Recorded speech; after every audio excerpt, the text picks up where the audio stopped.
Hey Kyle, I sent the living expenses for this month. Please be careful with your spending, okay?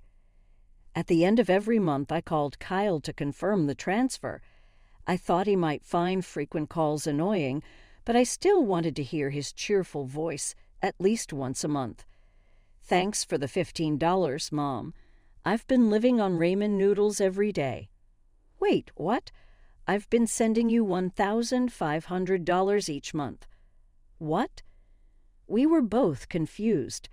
According to my bank statement, I had indeed transferred $1,500 to Kyle's account. Why did he think it was only a fraction of that? $15 doesn't go far. But Kyle, isn't your company struggling right now? What are you talking about? My company is doing better than ever.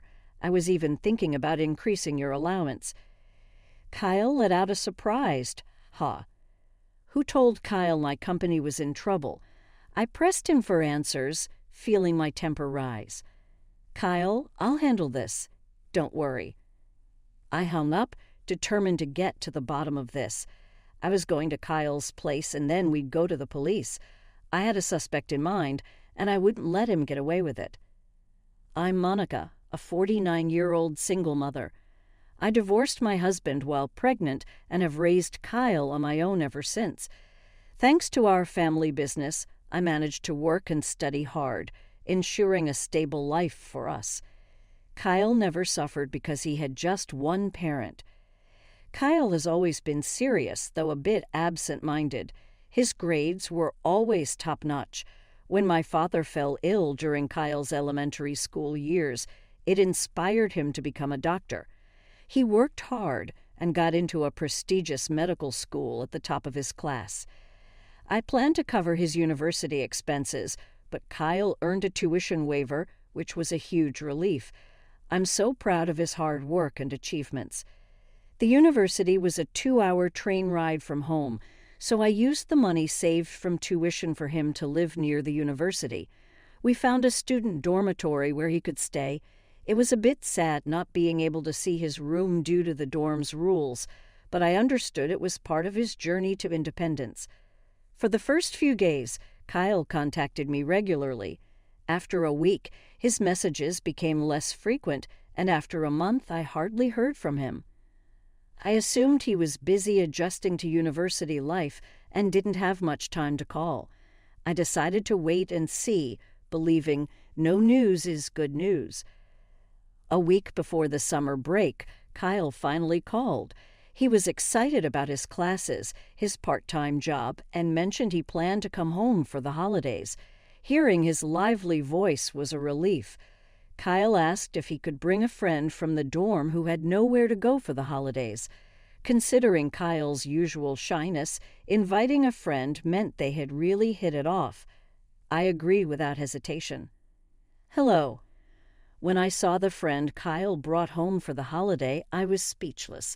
I had assumed he would look as reserved as Kyle. However, standing at the front door was a boy with blonde hair and several piercings in both ears. Welcome. Ah, are you Kyle's mom? You're so pretty you must be popular. Well, maybe. Ignoring my discomfort, the friend David made himself at home and sat down on the living room sofa. I wanted to say something about his presumptuous attitude, but I held back because he was a friend of Kyle's after all. During his 3-day stay, David was bossing Kyle around with this and that. It made me anxious, but Kyle didn't seem to mind too much. Hey Kyle, let's hit up the arcade. There's no arcade around here. That's lame. If he was bored, he could just go home. Over these 3 days, I grew to dislike David quite a bit because he was always clinging to Kyle. I couldn't get any time with my son. He was disrupting our precious family time, and frankly, I wished he would just go home. In the end, David didn't just stay for 3 days. He stayed until Kyle left, and I didn't get any time with Kyle at all. After they returned to the dormitory, Kyle's calls became sporadic. Still, I received a thank you for the money and a brief update on his life once a month, so I believed he would be all right since he was almost an adult. But come fall, I got a call from Kyle mid-month, which was unusual. "Sorry, I've been a bit busy and can't work my part-time job. I can't make rent. Could you send me some money?" "Is it because of exams? But I'm not thrilled about you overspending. I'll send it this time, but be careful from now on."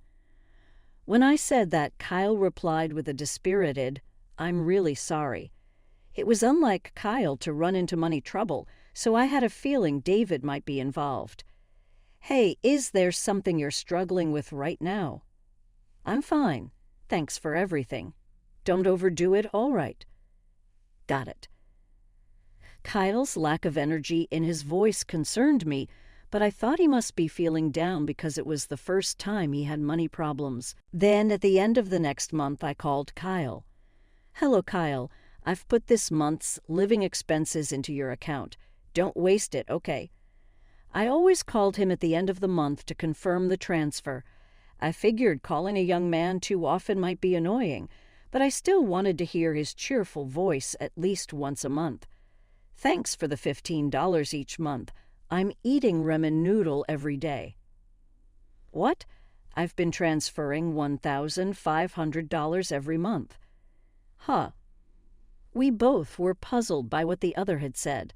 According to my bank book, I had been transferring the usual $1,500 into Kyle's account, so why did he think he was only receiving 1/10 of that? $15 isn't enough for anything. "But Mom, isn't your company having a tough time?" "What are you talking about? This year's been our best yet. I was actually thinking of increasing the amount I sent you." Kyle responded with a surprised, "Huh," to my words. "Where on earth did you hear that my company was in trouble?" I managed to find out who said it, and it made my blood boil. "Kyle, I swear your mom is going to sort this out." I hung up the phone, intent on heading to Kyle's place. Once I pick Kyle up, I plan on going to the police station. The culprit is definitely that guy. I won't forgive him. I took a cab from the nearest station and stopped near the student dorms. Then I called Kyle and told him to sneak out.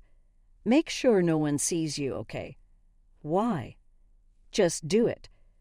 Kyle seemed unconvinced, but he kept his promise and snuck out of the dorm. As he turned the corner and approached the car, I nearly screamed, "Mom, it's been a while." "Kyle, what happened to you? To your body?" He was healthy when I saw him in the summer, but now in front of me was my son, looking nothing but skin and bones. What on earth had happened? I asked Kyle cautiously, "Kyle, you've lost so much weight. What happened?" At first, Kyle said it was nothing, but gradually he began to explain his current situation. "Mom, after I returned from visiting home, you sent me a new bank book for a new account, remember? Since then, the allowance you've been sending has been cut to $15, right? I was really struggling, but I heard from David when I was home that you were talking about folding the company, so I thought life must be tough." I was stunned to hear this. I have no memory of discussing such things with Kyle while he was home. The company has been achieving its best performance this year. I have no intention of folding it.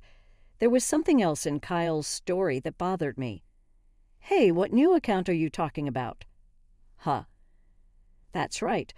I've never created a new account since Kyle was born.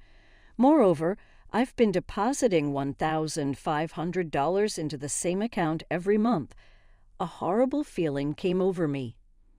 "Kyle, let's go to the police." "The police? Why?" "Because someone might be stealing the money I've been sending to you." When I said this, Kyle's eyes widened in disbelief, but then, as if he realized something, he began to think. Could it be? Kyle's suspicions were probably correct. Thinking of how Kyle has been hurt made my heart ache, but the person responsible for this needs to be held accountable. "Driver, please take us to the nearest police station." Upon my request, the cab started moving. The taxi driver, having overheard our conversation, kindly took us to the biggest police station in town. When we arrived at the police station, I supported Kyle as we entered. Kyle used to be so conscientious about his diet and was in such good shape due to sports, but now he seems even lighter than me. As we walked, tears blurred my vision. The young man at the police station listened to both our stories and offered words of comfort. "First, you've done well to endure through tough times," he said, and Kyle started crying as if a dam had burst. "It turns out we've had similar complaints from this student dorm area lately." "Really?" "According to the police officer, in the last month there have been about 3 families who have come with complaints similar to ours, and all of them unanimously pointed to a person named David as the culprit." "Is the person you're talking about by any chance David?" I asked, and the police officer sighed and nodded.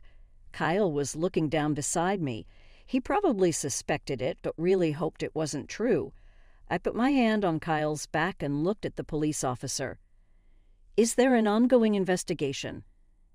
After a moment of thought, the police officer took Kyle and me to a separate room.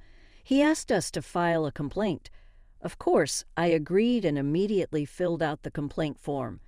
After submitting it, an officer sat down with us and explained the current status of the investigation. David was like the contact person, getting close to the victims to obtain their account and PIN numbers to withdraw the funds, and it seems that they are currently investigating whether a certain man is the one receiving the stolen money. I stood up in shock when I saw the photo they presented. "I know this man." "Excuse me?" Even the police seemed surprised, their eyes wide as they looked over at us. I took a deep breath to calm my pounding heart. Then I began to talk about the man in the picture. "That's John Miller, right? He's my ex-husband and Kyle's father." "Wait, my dad?" "Yes, the man in the photo was John, my former husband. The reason for our divorce was a mix of financial issues and affairs. After the divorce, I lost touch with him and never received child support. I thought it better that Kyle not meet him and be influenced negatively, so I never followed up on John's whereabouts, but I never imagined he'd be involved in a police matter. I felt a chill run through me. Basically, Kyle had been scammed by both an important friend and his biological father." Kyle was so shocked that he just stood there with his mouth open. "Actually, we found out that John and David are father and son as well." "What?" David had told me before that he was the same age as Kyle. Kyle's dorm does thorough ID checks, so that was probably true. But if that's the case, it means that John had another woman pregnant at the same time as me. I no longer have any feelings for John, and though it's after the fact, it was still a shock. "Are you saying David and I are brothers?" Kyle seemed unable to comprehend this astonishing revelation. I was at a loss for words in the face of this unexpected fact. "I'm sorry, but we need a bit of your cooperation." "Of course. I won't hesitate to help catch those 2. Kyle gave a small nod in agreement with my words.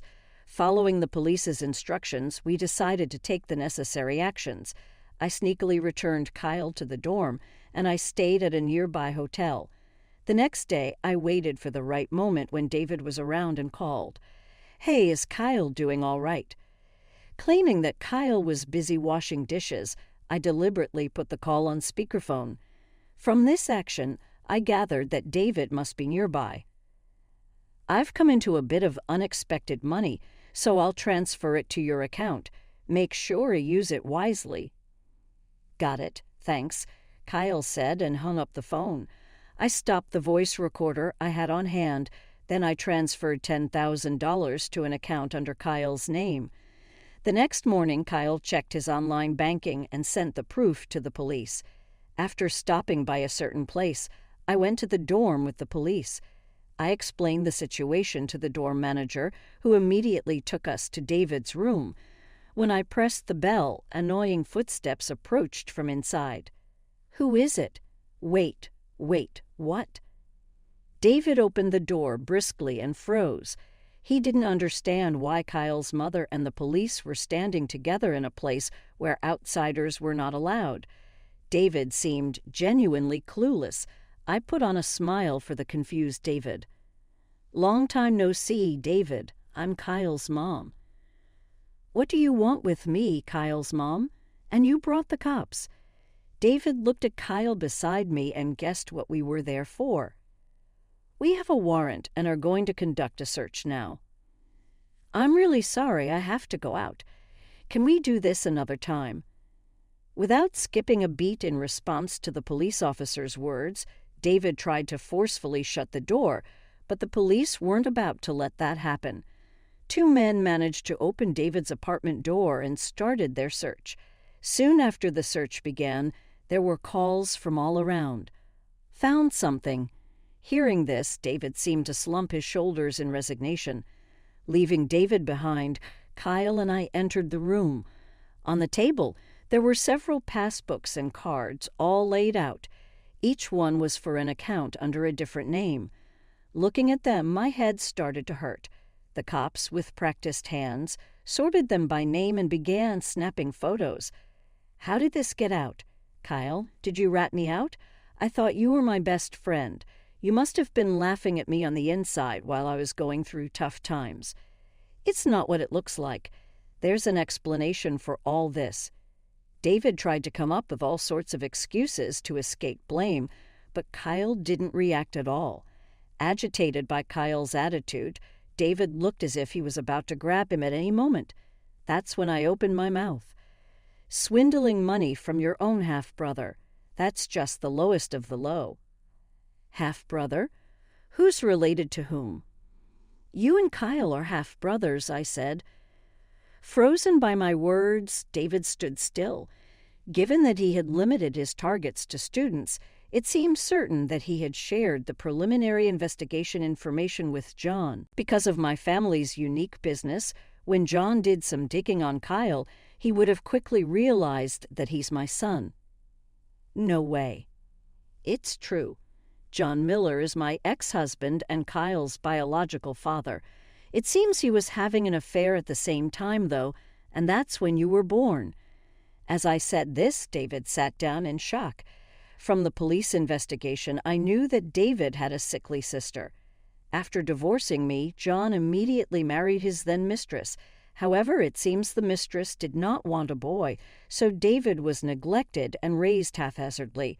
As soon as the sister was born, John and the mistress divorced. The sister, being expensive to treat, was taken in by her maternal side, and it seemed David was taken in by John.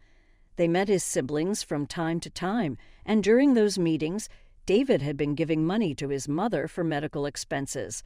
Learning this, I felt the significant presence that the concept of siblings held for David, and it seemed my hunch was correct. "I've been exploiting my own siblings." With those final words, David was taken away by the police. Kyle and I just went to the police station and were shown only the parts of the passbooks that concerned us. It turns out David had been getting people drunk or accompanying them shopping, and when stopping at the ATM, he would take note of the pins. Later, he would visit their rooms and take the passbooks, cards, and even IDs. The reason he had come back home with Kyle during the holiday was to check if my family was wealthy. He would then create new accounts, hand them over to the victims, and whenever money was deposited into their original accounts, he would withdraw everything only to deposit a little back into the new ones. No wonder I couldn't figure out what I had spent my money on when I updated my passbook. Now it all made sense, and I sighed. It didn't take long for David to name John as an accomplice, and by the next evening, John too had been apprehended. I went to the police and shared everything about John's background with them. A little while later, I went to visit John. Kyle wanted to come, but I asked to go alone this time and had let him wait outside. John, whom I hadn't seen in 20 years, had aged, but his attitude of looking down on others was still there. "Man, I've really done it this time. Got too carried away, I guess." Without a hint of remorse, that's what John said, and I couldn't hold back my anger. But yelling now would just wash away all the effort I've put in so far. I forced a smile. "Pathetic, aren't you? Lost it all on the horses, but hey, I'll just call my folks after ages and get out of here soon." John replied casually as if making small talk. I slapped a piece of paper in front of him. His smug look changed instantly. "Hey, what the heck is this about?" "Oh, that. I told your parents everything about you."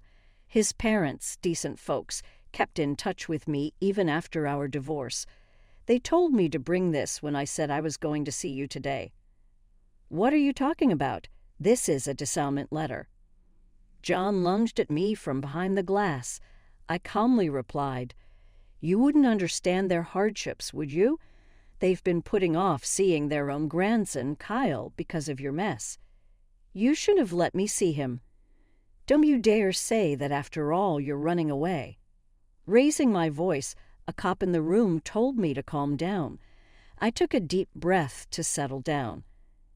"Anyway, this means I can finally show your mother her grandson. Oh, and about David." "What about David? He's got nothing to do with you." "He doesn't want to see you ever again. Says he doesn't want anything to do with a father who'd exploit his own kids. Your mom said she'd take him in." "You're kidding. Without him, how am I supposed to live?" John sounded so pitiful that I just had to laugh. "Well, maybe you should start working and pay off your alimony." "Monica, come on. We go way back, right? Help me out." "How funny. Whatever we had ended 20 years ago." I answered with the biggest smile of the day, and John looked utterly hopeless. Feeling a wave of relief, I walked out of the visiting room without looking back. John's other crimes came to light, and he got a prison sentence. He won't be out for at least 5 years, giving us all some peace of mind. David, being a minor, ended up on probation. He's apparently being re-educated under the strict guidance of his foster parents now. Their home is even deeper in the boondocks than ours, with absolutely no form of entertainment, so it seems David's having a tough time. By the way, his sister is planning to undergo surgery abroad, and the money David was desperately gathering was for that purpose. However, it turned out that John had been embezzling those funds. David seems like he's still at an age where he'd want to enjoy himself, but each time he gets a talking to from his foster parents. Kyle was initially confused, but he's buckled down and is studying hard to become a doctor, which was his original goal. He's been moving up in school and is about to face the national board exams soon. As for me, my company has grown even more, and I've been able to increase the financial support I give to Kyle. On top of that, someone who has been with the company through thick and thin and who Kyle has been fond of since he was a kid has unexpectedly proposed to me, and I'm currently holding off on my answer. It was Kyle who suggested that this person should propose, saying, "You might as well marry rather than just date." I was a bit impressed. He knows me so well. Nevertheless, with Kyle's clinical rotations and exams coming up next year, the expenses will surely increase. I'm thinking that I should first support Kyle in becoming a fine doctor before I start considering